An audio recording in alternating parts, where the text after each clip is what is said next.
सांगली आंतरजिल्हा 13 वर्षाखालील स्पर्धेत गडहिंग्लज युनायटेडचे उपविजेतेपद। अंतिम सामन्यात सातारा पोलीस बॉईजकडून 2-1 असा निसटता पराभव। अर्णव जोशीलकर ठरला सर्वोत्कृष्ट बचावपटू। सांगली येथे झालेल्या 13 वर्षाखालील ग्रासरूट आंतरजिल्हा फुटबॉल स्पर्धेत गडहिंग्लज युनायटेड फुटबॉल स्कूलने उत्कृष्ट कामगिरी करत उपविजेतेपद पटकावले। नेमगोंडा पाटील क्रीडा संकुलात पार पडलेल्या या स्पर्धेत सातारा, कोल्हापूर व सांगली जिल्ह्यातील 8 संघ सहभागी झाले होते।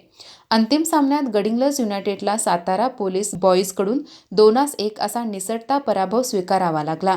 मात्र या स्पर्धेत गडहिंग्लज युनायटेडचा अर्णव जोशीलकर याने सर्वोत्कृष्ट बचावपटूचा बहुमान मिळवला। साखळी सामन्यात गडहिंग्लज युनायटेडने दमदार सुरुवात केली। पहिल्या सामन्यात कोल्हापूरच्या चॅम्पियन स्कूल ब संघाचा 3-0 असा पराभव करत विजयी सलामी दिली। या सामन्यात सूरज पवारने 2 तर श्रीराज सरदेसाईने 1 गोल नोंदवला। दुसऱ्या सामन्यात सांगलीच्या मंत्रास अकादमीवर 2-0 अशी मात करत श्रेयस चव्हाण व श्रीराज सरदेसाई यांनी प्रत्येकी 1 गोल करत संघाला अंतिम फेरीत पोहोचवले।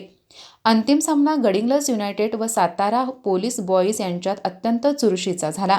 साताराने पहिला गोल करत आघाडी घेतली, मात्र गडहिंग्लजच्या अभिषेक सासनेने गोल करत सामना बरोबरीत आणला।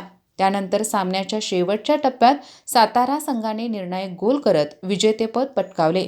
या उपविजेत्या संघात अभिषेक सासने, उत्कर्ष कांबळे, आदित्य जरळी, अर्णव जोशीलकर, श्रीराज सरदेसाई, श्रेयस चव्हाण, सूरज पोवार, स्वराज देवार्डे, सार्थक निकम, सोहम कुंभार, वीरेंद्र लाखे, पियुष पाटील, मुवाद शेख, अधिराज अगसगी, दक्ष शिंदे व कार्तिक चव्हाण यांचा समावेश होता। संघाला प्रशिक्षक दीपक उपडणावर आणि संघ व्यवस्थापक प्रसाद पवार यांचे मार्गदर्शन लाभले।